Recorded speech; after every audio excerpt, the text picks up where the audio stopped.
বিপিএলে 6 দলের ক্যাপ্টেন কিন্তু এখন পর্যন্ত অফিসিয়ালি ঘোষণা করেনি একটি দলও, তবে আমরা তো অনুমান লাগাতেই পারি। এর মধ্যে কয়েকটা দল আছে যাদের অধিনায়ক কে হবে সেটা নিয়ে দ্বিতীয়বার চিন্তা করতে হবে না। তারপরও 6 দলের ক্যাপ্টেন কারা হতে পারে বা কারা হতে যাচ্ছে সেটি নিয়ে এবং সহ অধিনায়ক কারা হতে যাচ্ছে সেটা নিয়ে এখন এই ভিডিওতে আলোচনা করব। প্রথমত ঢাকা ক্যাপিটালসকে নিয়ে যদি কথা বলি, ঢাকা ক্যাপিটালস দলের মধ্যে ক্যাপ্টেন মেটেরিয়াল ক্রিকেটার আছে সাইফ হাসান, মোহাম্মদ মিথুন, তাসকিন আহমেদ এবং বিদেশি দাসুন সানাকা। এখন শ্রীলঙ্কা পাকিস্তান মধ্যকার 3 ম্যাচের টি-20 সিরিজ কারণে হয়তোবা দাসুন সানাকা পুরো বিপিএল খেলবে না, সেই হিসাবে বিদেশি কাউকে দেওয়া যাচ্ছে না। দেশি কাউকে দিতে গেলে এখন অপশন আছে সাইফ, তাসকিন এবং মোহাম্মদ মিথুন। এর মধ্যে যতটুকু গুঞ্জন শোনা যাচ্ছে যে টিম ম্যানেজমেন্ট তাসকিন আহমেদকে অধিনায়কের দায়িত্ব দিতে তারা আগ্রহী এবং সহ অধিনায়ক হিসেবে যদি তাসকিন অধিনায়ক হয় সেক্ষেত্রে সেটা সাইফ হাসানই অধিনায়ক হতে যাচ্ছে, কারণ তাসকিন আন্ডারে তো আর মোহাম্মদ মিথুনকে সহ অধিনায়ক দেওয়া হবে না। তবে আমি মনে করি যে তাসকিন আহমেদের কে না দিয়ে সেই জায়গাতে মোহাম্মদ মিথুনকে দিলে বেটার হয়। সবশেষ বিপিএল এসে চিটাগং কিংসকে নেতৃত্ব দিয়ে ফাইনালে তুলেছে। এর আগের বিপিএলে মাশরাফির অনুপস্থিতিতে শেষ দিকে সিলেট স্ট্রাইকার্সের 7টি ম্যাচে টানা নেতৃত্ব দিয়ে 5টিতে জয়লাভ করিয়েছে এবং মিথুন মোটামুটি বিপিএলে মোটামুটি ভালো পারফর্মিং কিন্তু করে। সেই হিসাবে একাদশ থেকে তো মিথুন বাদ পড়বে না, সেই হিসাবে তারা মিথুনকে ক্যাপ্টেন দিয়ে সেই জায়গাতে ভাইস ক্যাপ্টেন তারা সাইফ হাসানকে চাইলে দিতে পারে। তবে এখন টিম ম্যানেজমেন্ট ভাবনায় যদি তাসকিন থাকে তাহলে তো আর কিছু করার নেই। তো এখন পর্যন্ত যতটুকু জানা গেছে যে তারা তাসকিন আহমেদকে অধিনায়ক এবং সাইফ হাসানকে সহ অধিনায়ক দেওয়ার জন্য কিন্তু প্ল্যানিং সাজাচ্ছে, তবে অফিসিয়াল ঘোষণা আসা এখনো বাকি। চট্টগ্রাম রয়্যালস সবচেয়ে বর্তমানে কন্ট্রোভার্সিয়াল টিম বা দুর্বারাজ 2.0 বলা চলে। তাদের দলের মধ্যে তো ক্যাপ্টেন ম্যাটেরিয়াল একদমই নেই ক্রিকেটার, বিদেশি তো নেই, দেশিদের মধ্যেও নেই।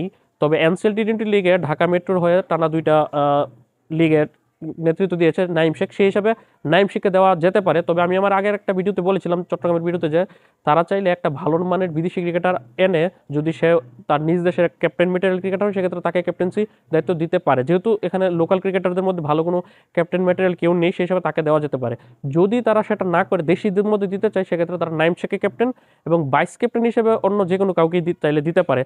তবে যতটুকু গুঞ্জন শোনা যাচ্ছে তারা শেখ মাহিদি হাসানকে তাদের দলের অধিনায়কের দায়িত্ব দিতে যাচ্ছে এবং সহ অধিনায়ক হিসাবে নাইম শেখকে দিতে যাচ্ছে, যেটা সম্পূর্ণ উল্টো।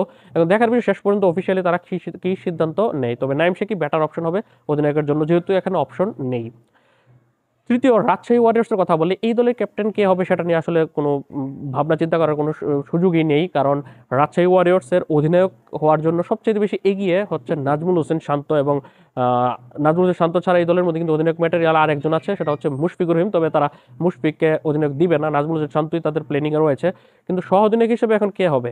অবশ্যই মুশফিক তো সহ অধিনায়কের দায়িত্ব নিবে না, সেই হিসাবে অপশন আছে এখানে 2টা, তানজিদ হাসান তামিম বা অন্য যে কোনো একটা লোকাল ক্রিকেটারকে তারা চাইলে দিতে পারে। যেরকম তাদের দলের মধ্যে আকবর আলী আছে, তারা চাইলে আকবর আলীকে সহ অধিনায়ক দিতে পারে। কিন্তু যতটুকু শোনা যাচ্ছে যে তারা পাকিস্তানি অলরাউন্ডার মোহাম্মদ নওয়াজকে সহ অধিনায়কের দায়িত্ব দিতে পারে। তবে মোহাম্মদ নওয়াজ পুরো বিপিএল খেলতে পারবে কিনা সেটাও এখন দেখার বিষয়। আমার মতে যেহেতু শান্ত অধিনায়কের দায়িত্বটা পাচ্ছে, সেই হিসাবে সহ অধিনায়ক আকবর আলীকে দিলে সবচেয়ে বেস্ট হয়। তারপর যদি আমরা চলে যাই এখন সিলেট টাইটান্সে অবধারিত ক্যাপ্টেন হয়ে যাচ্ছে মেহেদী হাসান মিরাজ। এই দলের মধ্যে সবচেয়ে বেশি ক্যাপ্টেন ম্যাটেরিয়াল ক্রিকেটার সেই। সবশেষ আসরে খুলনা টাইগার্সকে নেতৃত্ব দিয়ে কিন্তু প্লে অফে তুলেছিল এবং বিপিএলে যখনই সে একটা সেপারেট টিমে থাকে সেই হিসাবে কিন্তু মেহেদী হাসান মিরাজ নেতৃত্বের ভারটা পায়। যখন বড় টিমে পরে ফরচুন বরিশালের মতো তখন ক্যাপ্টেন্সির দায়িত্বটা সে পায় না। তবে এখানে সিলেট টাইটান্স তাকে দলে নিয়েছে, ওই পরিকল্পনা করেছে তাকে অধিনায়কের দায়িত্বটা দিবে, এখানে কোনো দ্বিমত নেই। তবে সহ অধিনায়ক কে হতে পারে সেটা নিয়ে এখন কল্পনা চলছে। যতটুকু জানা গিয়েছে যে তারা সিলেটের ক্রিকেটার জাকির হাসানকে সহ অধিনায়কের দায়িত্বভার দিতে পারে। তবে সেটা এখন পর্যন্ত চূড়ান্ত না, শোনা যাচ্ছে রনি তালুকদার হতে পারে সহ অধিনায়ক। তবে আমার মতে রনি তালুকদার থেকে জাকির হাসান বেটার সহ অধিনায়ক হবে এবং সবশেষ 3টা আসরে জাকির হাসান সিলেটের স্ট্রাইকার্সের হয়ে খেলেছিল এবং ভালো পারফর্ম করেছে এবং একাদশে নিয়মিত থাকবে, সেই হিসাবে জাকির হাসানকে তারা সহ অধিনায়ক দিতে পারে এবং এটা খুব ভালো একটা অপশন হতে যাচ্ছে যদি দেয়।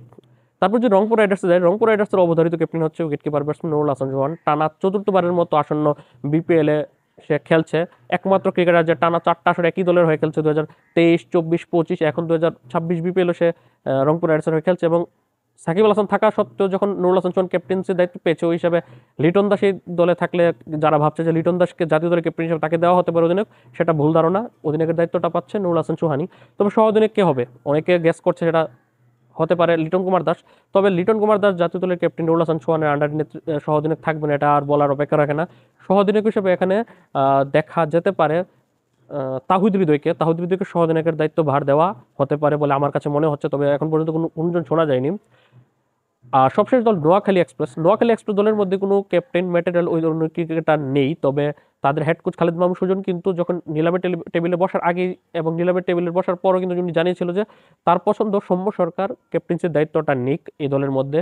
তাদের দলে সৌম্য সরকারের তারা ক্যাপ্টেন্সির দায়িত্ব দিতে চায় এবং সহ অধিনায়ক হিসেবে তারা জাকের আলীকে সহ অধিনায়কের দায়িত্ব ভার দিতে চায়। সহ অধিনায়ক হিসেবে জাকের আলীকে যদি দেওয়া হয় সেক্ষেত্রে খারাপ হবে বলে মনে হচ্ছে না। জাকের আলী এমনিতেও সব ম্যাচেই থাকবে এবং রিসেন্টলি কিন্তু ন্যাশনাল টিমকে নেতৃত্ব দিয়েছে এশিয়া কাপের পরপরই একটা সিরিজে লিটন দাসের অনুপস্থিতিতে, সেই হিসেবে জাকের আলী সহ অধিনায়ক হতেই পারে। তবে ক্যাপ্টেন হিসেবে সৌম্য সরকার কিরকম করবে সেটা নিয়ে আমার যথেষ্ট শঙ্কা রয়েছে। তো এই হচ্ছে সবশেষ আপডেট। এখন যদি আমি বলি যে কে হতে যাচ্ছে, এখন আমার মতামতে ঢাকার অধিনায়ক মিথুনকে দিলে ভালো হয়, তবে তারা তাসকিনকে দেওয়ার পরিকল্পনা করছে। চট্টগ্রামের অধিনায়কত্ব নাইম শেখকে দিলে ভালো হয়, তারা শেখ মাহিদিকে দেওয়ার পরিকল্পনা করছে। রাজশাহীর অধিনায়কত্ব সান্তোষ কি দেওয়া হবে সেটাতে আমি একমত। তারপর সিলেটের অধিনায়কত্ব মেহেদী হাসান মিরাজ কি দেওয়া হবে সেটাতে কোনো দ্বিমত নেই। রংপুর রাইডার্সের নেতৃত্ব one and only Nurul Hasan সোহানি পাবে। তবে নোয়াখালী এক্সপ্রেসের নেতৃত্বটা সেটা সৌম্য সরকার ছাড়া আর কোনো অপশন আছে কিনা সেটা খুঁজে দেখা উচিত। তাদের দলে ক্যাপ্টেন ম্যাটেরিয়াল কিন্তু ক্রিকেটার এমনিতেও কেউ নেই, যদি বিদেশি কাউকে তারা দিতে চায় সেটা ভিন্ন বিষয়। মোহাম্মদ নাবি দলটার মধ্যে আছে, তবে মোহাম্মদ নাবি IL-T20 শেষ করে এসে দলের সাথে জয়েন করবে।